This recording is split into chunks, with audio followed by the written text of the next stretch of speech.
Hei, hei dit, så det atter her vi noen nødgjøn parste av Gjerstamål, og vi Anja Hansen, som teker opp og redigerer, Ronny Pettersson, som teker seg av Ljøvnen, Paul Ferre og jeg selv, Daniel Adol Jakobsen. Vær hjertelig velkommen til Hendaparsten av Gjerstamål. Og Gjerstamål, det en som over, jeg får spille Paul, hva vil lykke til hjertet der, Paul? Ja, det började livet från filmen i år. Det har så haft så stor antydning för mig att lära rockna som god rocknar. Och det kom snart också när jag tog i att alltså skolan, ja, så tog jag rockna, alltså, men inte mer än allmäntligt, alltså, till års. Mm. Och jag beundrar alltid att det var sanger som var skriva til høyre for Herren, og akkurat til sikning. Så vi vet være byen om å råkne som Herren råkner. Og han nå var 125, og vi tog i samkvørelsen vidt nøyta. Og han sier, sint for åkken jo, hinn sinta frøye vær, atler vare sinter han av krossen og bær. Gold nå åkken sækløse, og i hånden råkner til, treita lest av nøye, tog som tryggva vil. Og tryggva, høyra best og tryggva. Alt gjørst, alt som gjeras kan. Og så om at du tryggva, høyra best og tryggva, løyte herrens år og råkna til som han. Og bare etter nye deg, det ble endretidje. Så trutja ferer, til det tror i vers, og så etter her, så stod det atter, det ble også endretidje. Ja. 6 färger, ja. Så det ja, vad ska man säga? Det gör det till att stå som till dömes Rombrave 6:11. Att vi ska rockna någon som dig från synten, ja. Men livande för god i Kristi Jesus. Så det stå och i bröven och blev så livande kört. Av hæson som sank, som avvite, og ta for inn, og ta feste seg. At släppa rockna som god rocknar, det har man vet at det högsta höjer man kan få. Men ja, vad ska vi säga? Vi såg det, og trodde det, og vi lærte det. Altså, du trygg fæta vid han. Ja. Så att det är helt underfullt. Där man läser Jakob Bravne, där man läser och ser hur som man kan hatta ver entertid på imskar hotter alltså. Ja, det den himmelska matematikken, hon inte alltid som den görska. Nej, och så ösnet här som det minns det kom fram att jag vers här och i förra grundbrevet 2, ja. Att men den naturliga människan tycker inte vet som antar och så till en dårskap. Han kan inte göra det. Så det var ett antal i. Och så är det här. Men en antal i dömer om allt. Själva var han dömt av ånkorna. Du råknar som god råknar, så kan han inte döma det. Om man kan røyner, så stender du i domen. Du er god til godtidget her, som Jesus gjør til sånne hans av Golgata-kors. Ja, og det er nøye. Og det er nøye godt som åpenbart til mennesken til freds.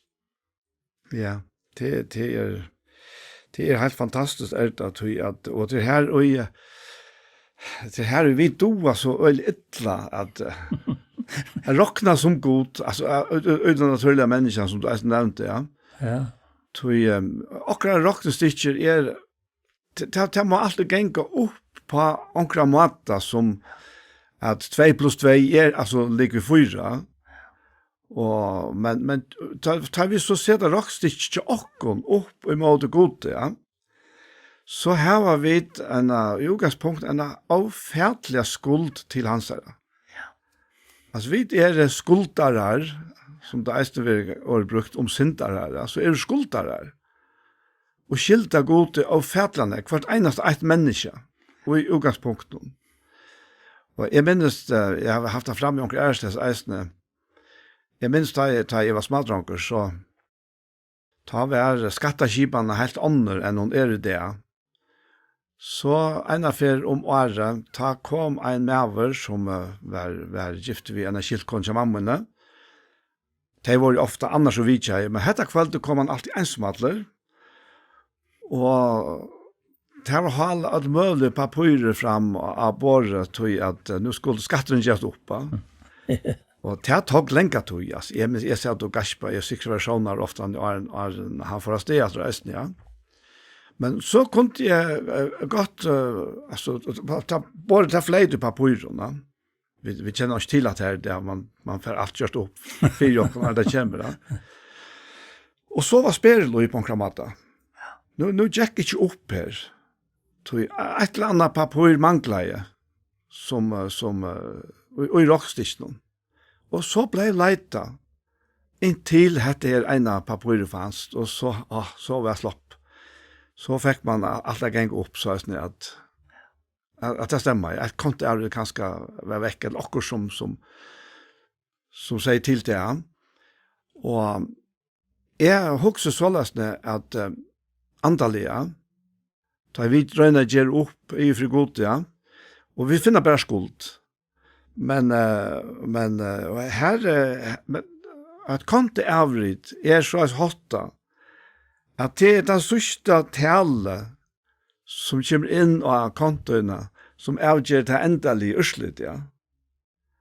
Og her har vi, jeg har brukt det til bullet på at vi har noe som det gamla sottmålen, gamla testamentet, som det gamla konto avrit. Og det enda bare svart, det rett, kan man säga. Det altså, hver størst minus. Ja, nemlig, at her det feiler ikke at det funnet ikke det rette konto av det. Det nødjaste. Det helt at jeg hadde det nødjaste, og her var jeg gjøtt til alle, ja. Men så kom et nytt konto av det som så visste at det ikke går på. Og her kommer så det nødjaste sottmål inn i bøyladet. Hver god har sett inn av akkara konto. At det har fotla vire av sin egna sånne. Så det er at selv om alle okkara skulder, bare til her ikke som teler opp, alt teler nye, bare skuld og skuld og skuld, men så kommer hansara vire inn og han ikke konta er i tjåk, som han ikke satt med, som George Blow i Jessara. Han fevner overalt, han. Ja. Da Jesus av krossen sier til fullkjørst, så var han ikke etter. Og tog kom til Peter ekvelige frevord skriva i brevnen til brevnen til seg, for brevnen der. Ja, han ikke bare han ikke bare bøt for sin drokkere, men for synder alls heimsens. Ja. Så nå en avmetelig konstatering til papiret, hvis vi vil kalla det så. Ja. Som fullt giltet for alt som vilja. Det akkurat det.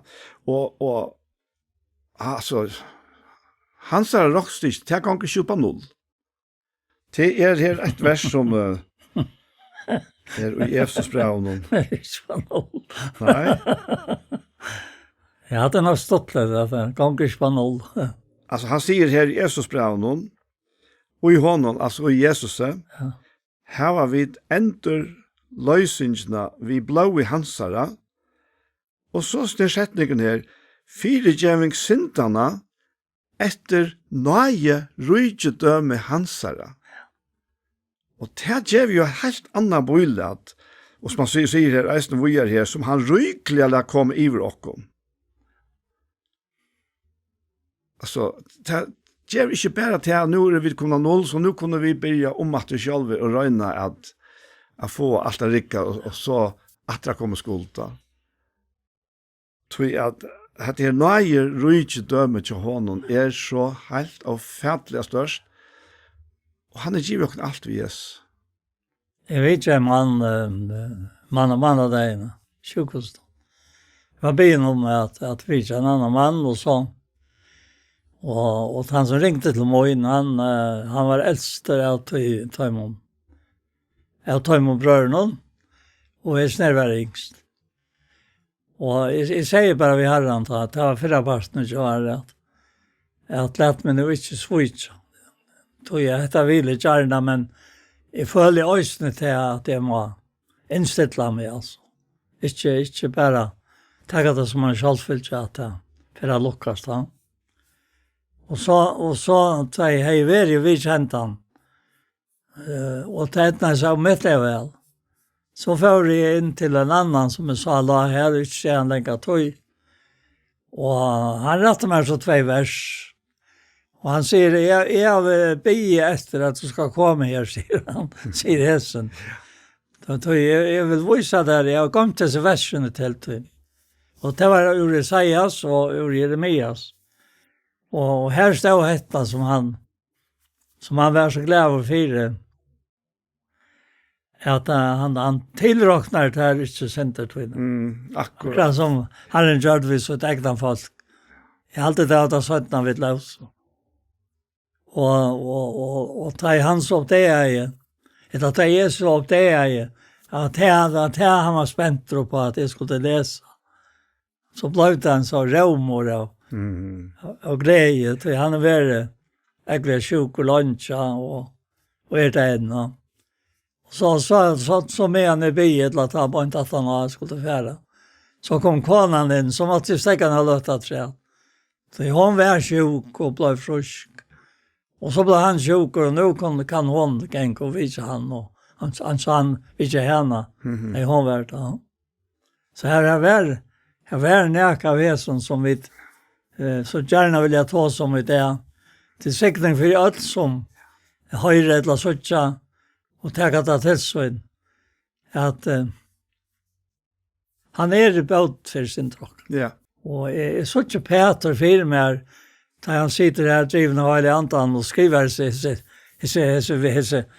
hesar verelökar nior. Att han som är väl förbrotts ofta och i allt någon väl till herran och han hade antan kom med en Jesus för att tjata med någon smattor då.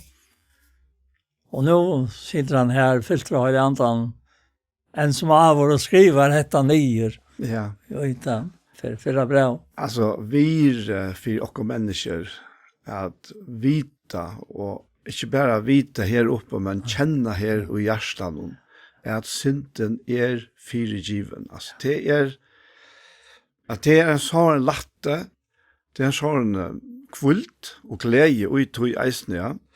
Och det är du nämnde du här men jag kommer tanka om detta vers här som vi öl ofta har fram här i Sända Korint 5. Tog i Kristus samte god heimen vi sig självan og til roknar taimon ikke sindet der. Det var det. Ja. Altså han til roknar ikke heimen hon sindet der langere. Og det er det som gjør det at hvert eneste eit menneske kan komme til Herren akkurat som han er. Utan att hela tiden röjna att pinta och panäka att lägga näka av eller röjna få nu kan vi anna in för att det ska vi är inte upp i rockstisterna. Akkurat som man är. Men då trots att det är Janne så sätter jag också om att det är att en människa som är typ att säga religiösa de finner frakt i att på en måte gåttaka till att det inte är det som det öja vara. Och så på en märstiga måte för att det är iver och det. Ja, men allika väl så för god att så inte med fingrar och någon ting. Det var det han är nära och grömsk samma. Och tv så lagt också han mojna till att det verset i Korintbrevn som jag nämnde att jag tog att han naturliga människor inte tänker vitt som antar och så till. Tog det en dorskap för det. Så finna människor och på sådana äckna som Paulus säger där i Rombrevn. Ja. Vad säger han? Han säger att så som att det är oönska för gode. Ja, men ikke vi skille. nei, akkurat. Så det er halt at det blir til, men det er ikke kilo, ja. Nei, altså, Kristus ikke inn i rockstikken, Ja. så ikke kilo. Nei, rett, Man kan si, for jeg sier det på tammen, så ikke fantelse jo, ja. akkurat. Det bare han som færre rockstikken at genge opp. Ja, vet du, tog i høyenda sannsyn inn ja her, og det er 3 vers, og i øren verset sier han at deier i hånden er nok for som tror han av. Livande og i hånden vi, god råknar han ta. Han døye deia moin, og i hånden døye to, men han lever trygg og liv vi hånden nå. Altså, alle versene, alle troi, og nye leie, de grøper inn i hantan her god dommelige sannløyga, god givna sannløyga, Ja. til okkara, fyrir at trykker okken om at her er ikke gjerra, Nei. og tryggva, høyra best, og tryggva. Så kommer det tryggva av så som han høyrer, og det som han høyrer kommer vi året gods. Og det er livande. Ja. Anten han livande gjør Kristus og jokk. Ja, det er fantastisk da. Jeg husker om her i Hebreerbrevnen, her som han sier i kapitel 8. Han sier om Jesus at nu her han finnes så mye bedre tjeneste som det er bedre sattmål han er middelmed og fire ene grunner er bedre lyften. Til hei en fyrre ved avlastende, så hei ikke vil leite etter steg i 4 øren. Det er jo lastende år han taler, altså god, tiltaler at han sier, det er koma, sier Herren, til jeg skal gjøre nødjan, sattmåla vi hus Israels og hus Juda, ikke sattmåla som han er gjørt ved fedretarra, han det er tog i håndtarra leiet her ut av Egyptalandet, tog teir var ikke verande i sattmåla munnen, og jeg leier ikke ut her, sier Herren. Altså, hetta ver er råknestikje mittlen Herren og Israelsfalket, som var mynda ui som gamla sattmålan, og som var treitav av at de hilde sattmålan. Og ikke bare nastan alt, men alt.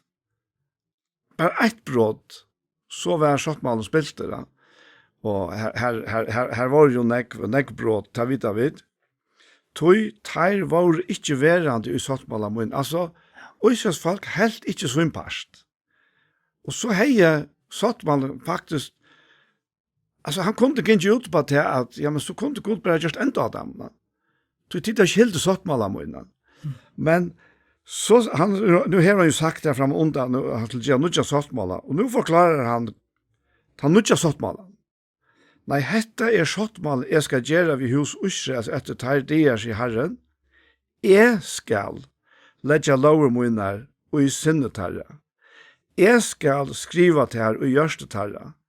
Og jeg skal være god herre, og de skulle være folkmøtt.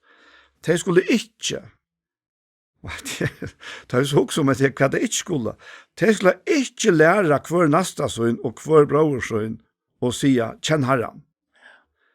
Tog det til alt kjenne meg. Fra hinn og minsta middelen tarra til den største. Tog jeg skal være årettvise tarra, nøyvor, og ikke langer minnast sintertarra. Og det er råkning av så høvun støye at ikke mennesker klarer å fylja vi. Og vi kommer omgang til at utgrunnet hatt det råkstykket, men vi er valgt sikna vi at så la seg god råkna.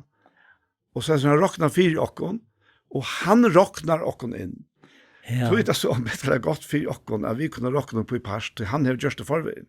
Det første i 8 og 9, Ja, 14. kapitlet. Han sier, tar vi kommer inn i. ja, Sånn er det. ja. Og jeg har alltid hatt det så vekkert, hvis du leser det her øyne, altså. Ja, og her jeg skal se langt nye her. Ja, han sier her at Han skal ikke minnes og alt det. Ja. Han sier her at vi einon offre hever han vi alla, altså, eina for alla, ja. Just hei fullkommen som halka vera. Ta vittnar eisne heila i anden fyrir okkom. Så etter at han har sagt, hette sånn jeg skal gjøre vitte etter det sier Herren, jeg skal legge lover munner og gjørstetarre, og jeg skal skrive til her, og i syndetarre og syndertarre og lovbrotarre skal jeg ikke minnes at. Ja. Og vi... Hatt det vært det ikke? Hatt det vært det ikke, ja. Så i stegen 4, jeg føler seg forpliktet til å telja opp synder og røyne minnes til alt det skriva, så... Og gjøtta det. Og være forpliktet til det, så hever han har lagt alt det av Jesus. Jeg vet ikke om man kan si at det på den måten, men det blir synder ekvislutt. Ja. Men Jesus av krossen faktisk en skrellecontainer for okkara svans. Mhm. Ja, men det sier Johannes at på Jesus sånn han sa rønser, altså. Ja. Det rønser også for alle sin. Ja. Det en konstatering, altså. Ja, og det som han så gjør av krossen, han hever tidsi i måter, altså atlare syndene, atlare hemsens synd. Og jeg har ikke sagt på tammatan at det var ikke løye at ta i alle hente her synden til atlare tøyer, fra alle mennesker, vi i forstånd, og nåtøy og framtøy, vi samlet sammen her av Golgata, så var det ikke løye at mysker kom i steg. Det var et øyelig fjall av synd, og som han så teker inn i seg. Han konsumerer faktisk alt det svanset. Og ta og han så dør alt dette vinen. Og han fer inn i grøvene, vet du. Han kommer opp etter. Og vi honom. Ja. Altså... Ja. Det bare så størst det. Ja, det kan nok ikke nække, og han enda at det er nøy med at det himmelen være større, ja. Nei. Så sier han i 3 verset, bygg tøyna frelse og hans år, og ivast øy. Aldri svitser til han, som han sier, nøy. Tann råknar så som han, og svitser være kan, råknar til som Herren råknar, løyta han. Ja. Løyta han. Ja, han enda så her og i 20. kapittel enda jeg vet ikke, men han sier men her som fyrtjøming for deg ikke langer offer for synd. Det ikke mer. Og Øystein sier han i en øren sanja, min synd og for større hentan, kvart. Visst at du Det har visst at vi min synd til evig at du ustrika. Tog nelt hon til krossen jo og min salen fri, hon fri. Og ta i han her, og i alt det der Rombrau nevner, ja, kanskje det ikke Rombrau, gamla mennesker okkara var jo krossfest vi hon.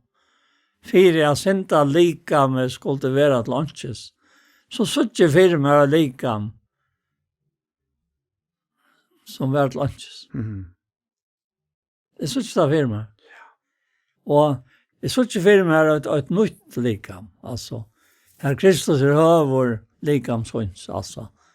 Han sa en løyke som, ja, man manglar hvordan man mynta det, det i andan, og ikke for en vit, og i andan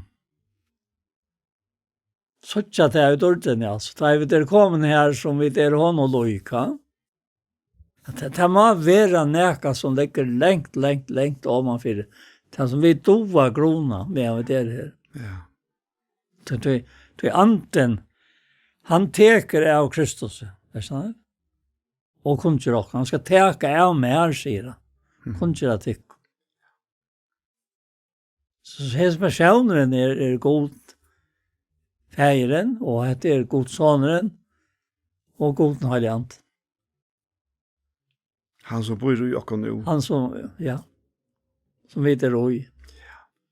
Og vi får omkant inn her til anmenninga. Nå må de tilleggne at de kunne ta mot i forstand. Det gonger ikke. Nei. Det gonger ikke. Alt det gamle er færre. Og det gamle var nøyt. Og alt det der fra gode som oi Kristus, altså god oi Kristus, samt det okkon viser sjølva. Så ser han som han stærgång om mannen. Ja. Og så er han særst var han attana som talsmannen, som ombår Kristus og okkon i opplysna, Messias. Ja, det og det jo avløsliga, altså knutt samman. Det knutt samman. Ja. Jesus og Heilige Anden, og det kom en tanke til meg nå som faktisk omgang til huksa fyrr. Ja. Og det at ta og vidt sia Jesus Kristus, så var Jesus jo navnet som han fikk, tog han skal løse folk fra synduntarra, tog skal han eita Jesus, det var navnet han fikk. Ja. Men så kommer Kristus at rett, og det halta vi ofta etternavnet, men det det ikke.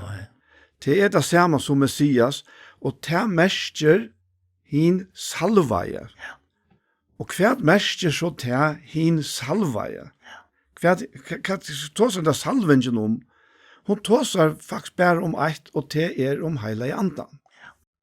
Så verleisen at ta og vidt sia Jesus Kristus, så sier vi faktisk Jesus Heilige Anden.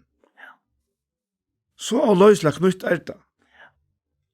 Så langt som han var Jesus her, man han ikke være Messias, så var han Jesus fyrteimen, men utjøknen til verst, til fullgjørda verst som han har gjort.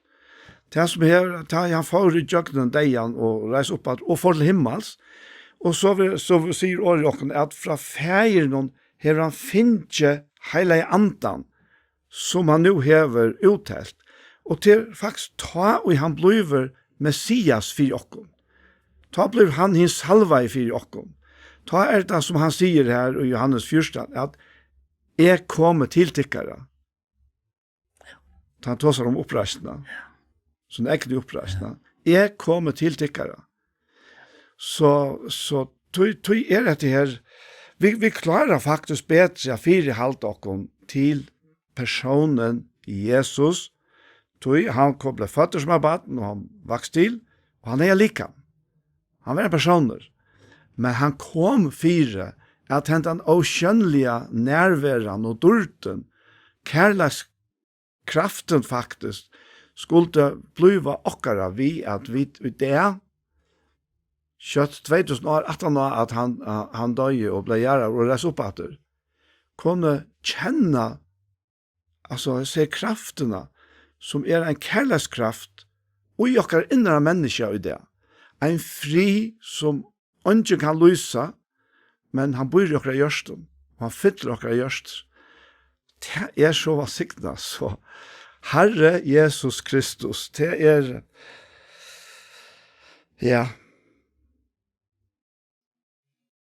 han sier her, i 4 Korint 12, han sier, «Tøy kunngjør tikkun, at ånden som talar og i andagods sier bannar Jesus, og at ånden kan sia Jesus Herre, utan og i heilige andan.»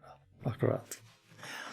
Det som har vært særlig godt for meg, og i samband med at her, som vi nå taler om til at her, Paulus, han skriver om det, og i 17 Korinther 5, så tog han året seg ja, han var ute at han menneskelige, for han til at fæta det som han skriver han. Så sier han her i 11. verset, vi til at vi nå vita hva det øttes herren. Så regner vi til å vinne mennesker. Og jeg omgang se han den her, att den här sannlökan för nu sista tøyene, att vi vi vita vad det är att ställa nu. Jag nämnde att här mannen det är inte här. Han som är när ringt och be mig för. Så måste jag Lukas som stävfästa mig och jag vita vad det är att ställa. Tog det ständigt på en lös tänkte att röjna vid att vinna människor. Men för god är vi åpenberer, og jeg vevner at vi øyne åpenberer for samvetskontekkere. Altså han inne i nøkron som hever vi samvetskene til åkne gjøre, som rønsa ved Kristi brevet, men til øyne skjøtta flyta ur tog. Og så ble vi rønsa og for alle skinn, så rønsa og samvetskene til seg selv. I dag er røyne samvetskene. Og jeg handler ut fra henne, ja. Og jeg sier vi herren enda ned dagen, at det må jeg ikke svitse at av vinen som han råkte meg som så vin. Og så sier han, vi færer nå ikke at det gjør åkken vidmæle, selv om vidmæle, til tikkere, men vi gjør tikkene høve, røsa tikkene av åkken. Og det mest litt skriva. Så tid kom nå heva åkkurs det svære tøymon, og røsa seg av tøy som tar utvarstes, ikke i hjertan. Han minner der at her i hjertan alt kom på plass. Det er ikke at tikkon, og ikke åkken, og så var det nekre som rønte at vittla, ja. Og så kommer det her som jeg vil lese.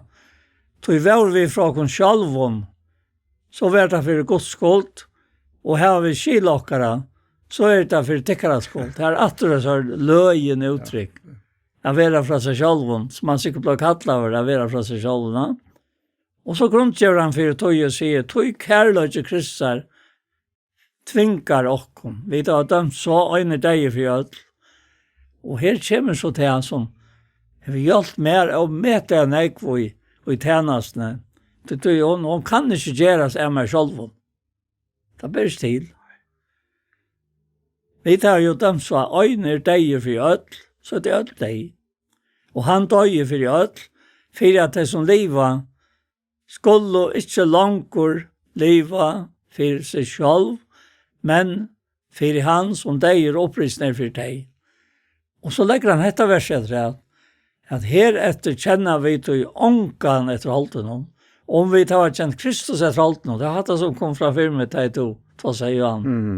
Om vi tar kjent Kristus etter halten om, kjenner vi til han nå ikke langt så, om til han Kristus han ikke skapninger, og hitt gamle færre, og det var nøyt og alt det fra gode som vi Kristus samt i åkken hvis vi sjølvan, og gav åkken tjenest og satt der inne.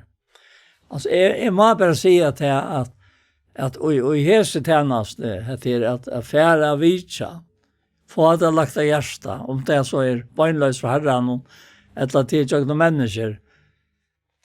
Det en meter, ja, ofte det en nok så hør prosess. Tog jeg at den naturlige mennesker tenker jo ikke vet du. Det gjør mest av. Og det gjør alltid mest av. Men Herren, han vet akkurat hva vi tar skriva av. Det han står til pennen og kjent. Og så glad for fire øya slik stå, og i brøvene som heter, ja. Jeg kan bare si fra at han så kommer til hese nye stå, vi å ta sende på og i sted Kristus her. Som til vær god og i amen til vi og. Ja, vi blir i sted Kristus her. Vær satt vi god. Vær satt vi han som kjent ikke til sint, men som god gjør det til sint, fyrir okkom. Fyrir vi til honom skuld og vera rattvise gods. Ja. Altså det er et utroligt enda urslit. Alt dette tog vi og rattvise gods. Og hvis det ikke var så leis, så hadde vi ikke vært det. Nei, det er helt visst. Altså han hatt og god rocknar til han fær Paulus og tar som skriver av brøvene, jag skriva till bönlöst diktere av honom. Det mest inte. Och det måste vara. Ja, det är det. Det kan inte vara några här i mitten alltså. Nej. Kanske anklar eller antar eller näkas. Nej, det är människor som god arbetar via. Ja. Og vi vet at de fra Cornelius og tar Angelen kom til hans der, han første hetningeren som han langt, så han visste ikke en gang hva det var han langt etter, han dorska i god, og han visste ikke, det var for så vidt ikke vi kile, men nå er gods kommer han til hjelper, og Angelen kommer til hans der, og sier, send på etter Peter, til han skal tale året til tog som du skal være freste via. Og da så tenker Paulus, så måtte god eisne faktisk tillata til at Paulus ikke slapp at oppleva nøyene for en tøyen var inne. Så han måtte hava en person som så ut i 8 og jeg kjente det gamla systemet, kjente det gamla råknestikket, og som så fikk at oppleva nøyene, og eisne vi beinleis åpenbering som Paulus forteller sjølver, fikk forklara evangeliet fra Jesus i sjølvene, og han fer hos personen, hos maveren, han fer ui seg tjenestene at kun gjøre Kristus fyra røyna vinna mennesker. Han sier det RSS eisen, ja. Og han stod ikke til vika, han visste hva han stod for, ja.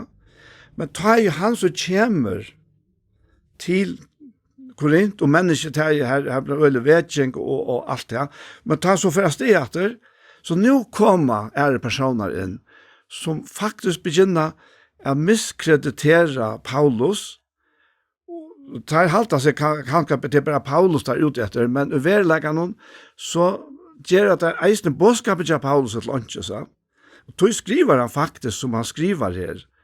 Tog at der vil jeg faktisk gjøre han til å være en tapelinger, faktisk en idiot. Jeg lurte ikke etter at en idiot, altså, til faktisk til at jeg har sagt, vi er her menneskene som betrakter Paulus som sin andelige feir, ja?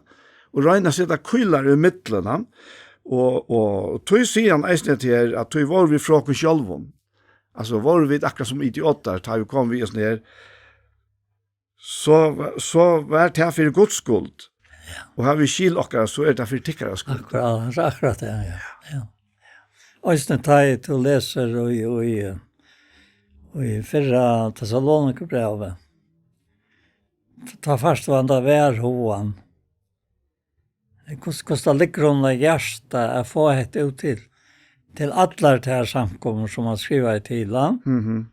Ta igjen her og til noe i øren kapittel ut i fyrra breven og sier det til her. Jeg er ofte stekket vid nettbett her. Ta igjen han tåser om til han.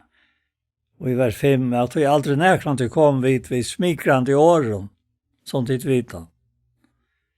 Til han har kjent til og i det gamla løyven om han. Og jeg heldur vi skolka sjåle fire havsjuko. Altså, det er størst året. Ja. Han var en skolkur, altså. God vittne, han. Og det sier han ommettelig ofta, at god vittne. Og hvis det er ikke stå, så vet jeg ikke om jeg har fengt det her. Hva er en tala til fire? For jeg har sånn gods tala vi til mennesker, og be det takk mot dere. Men til for jeg har sånn gods. Det sier han i Søtta Krintbrev her, og i kapittel 4. Og så sier han, heller ikke sagt vid æro fra mennesken, først fra tikkon, eller fra øron, til at vi som apostlar, Kristusar, kunde og vel kraft æro. Og så kommer han til myndene nøy, vi var og milter mittlen tikkere. Og jeg vil si at ta i to i sorgen omstøven, altså. Jeg sier ikke akkurat som jeg er omstøven her, men og i omstøven som kanskje gjør det tors først, jeg sier til at det var som var med og så var bøtsen og frøst. Det er veldig sterkt uttrykk, ja? Øyelig emt. Altså? Øyelig emt. Øyelig, og medelig emt uttrykk. Og och så så är mega smöjligt att ta är så höjden till samma människorna som vi har visat entertäckat det och det gör jag inte så här under en visa. Alltså i grunden så är som du øyra ver og i andan i for gode, så hoksa du ikke om at det er tu. Nej. Det er Kristus. Akkurat, ja. Du visste jo ikke vene til det som han sier du skal. At være sendt på og i sted Kristus. Og være det som om en anvendte vi, som da er god og i anvendte vi okkom. At det er øyla sterk uttrykk. Ikke for å si at de sier sjølva. Men God sier det om oss, som er i Kristus. Og så sier han at det her i Thessalonikerbrevet, og så skal jeg ikke si mer om det her. Nei, vi var milder, mittlen tikkere, han som møver og fløver bøtsøyne ved brøst, så vær det okkon av hjertens kærløyga til tikkere glede, at gjeva til kun, ikke bare evangelium gods. Ikke bare det, men okkara egna loivi, tog tid vevro, varner okkom kær. Altså, nå er vi inne i nøkron, som du slett hoksar om medan du gjersta. Men du kjenner til fer, tog at du mestjer hette Guds vilje, hette deg som Herren vil gjøre til det samme som du erst, for jeg er sånn så inne. Og det måste gå til. Men du får ångre høyere hoksan om seg selv, akkurat som han sier Rambrauntall. Slett ikke. Til motsatt. Du først nye til her som mamman er, ta om slova batt med brøst, som var hette det Louis han gav meg. Ja. Som jeg skal verja og være. At det her knyter etter samme, som man sier i Efesosbrevet om at etter hånden har alt som akkurat omstående feir, men omstående familieeiter har navnsut etter hånden. Ja. Og så heter her til at han legger heter her uttrykket ui sine tjenere, ui sine bøtene, for at vi skulle være hansara kærleiks uttrykk ui heimen. Akkurat. Ui som myskren, ui som ønda heime. Ja. Hvis ikke heimeren hever okkon i verleggen som trykker han, som er hans samkommende, altså kyrkja, så hever heimeren ikke. Så God hever sagt, God hever utvalgt okkon til til. Ja. Og han sier her, han sier, var fram undan til at du ikke leser, han sier i vers 3, at du prætika okkar ikke utrunn av svitje eller åreinske, ei heldre i false, nei, ein så vidt av god hilner til verder, at evangeliet okkon tryggve opp i henter, så taler vi ikke fire at toknas menneskjon, men gode som røyner gjørst okkara. Ja. Det faktisk bare her vi det har åpent. Ja. Vi har ikke på samme måte ikke ta åpentene i for til fellesskapet eller til samkommet som vi er en pastor av. Og åpent først og fremst, det er ikke hver en enkelt av oss, til her vi vil knytte sammen. Hun først og fremst i for gode. Min åpent, tog åpent, Anjes åpent, hun først og fremst i for gode. Ja. Og tar vi så møtes her. Vi møtes oppi alt vi samler sammen i høtten som Kristus. Ja, men så vi eit. Det kan ikke brøyta. Og tar det ikke bare en teori, men ta fungerer det. Ta kommer kraften av det. Og det med et annet tog at vi sitter her i det på, og har gjort det så mange færre. Tog at like mer fungerer på den måten. Vi har ikke til at vi kunne stable opp av beinene for alle teknikker som skal til, for at de i stoven kunne sutte oss, eller høyre oss. Men det har vært de. De har vært det. Og han knyter til sammen til en. Det er bare ett døme. Det er så ofertelig nekk dømer hver, og han knyter sammen. Så at virkningen, kraften, effekten ui tog, at han bor ui oss. Hans er kærleik bor i okkon. Ja. Og det er ikke okkon sjálvar vi tjena. Men gode. Så først er ut av marsjen av vi Paulus og Apollos og så har du Paulus sige at jeg platta i Apollos vattna i men god gavars vokst. Ja. Og til 4 Korinthbrev tror jeg. Og så kommer han til at kvarskjet han og plantar Paulus, etter at han vattnar Apollos til nek. Og så kommer han til men god som djevor vokst. Altså, at det er en omtefull konstatering av nøkron. Så goddomlig som det kan være, og han tykker marsjene til mynd, og på at det er som vi gjør han nu. Og hatt det kan godt for det naturlige mennesker ljøa som dorskaper, altså. Ja, men det er ikke veien, ja. Men ja, han sanker sier at Guds forstand var Jesus moin. Eller vi kan si at Guds dorskaper Jesus moin, ja. Det at verden altså her var så inn, og i hønsens voice og frelsa til, og helt røyt er frelsa med. Det er bare nekka som lever, og i søyan man var avvitt, altså. Det er frågan vekkat. Og fra tog til læra så kommer det fram, oi, jeg tror han ikke brått. Jeg tror alltid det så. Altså, det er så helt og innastandant. Og hvis han sier det til her, så skal det færre ur hver kapittel i 4 Thessalonika-brevet. Han sier det til, som løs vita til hvordan vi anvendt og kvann og en tikkere og en så, vers 11. Og en så fægir bøtt søyde, og løtte tikkene hjärsta og vittman fyrir tikkon, at tid måtte liva gode verdiga som kallar i tikkon til rujtje gods, står søyde. Og det er sjálfylkjelig jo Jesun.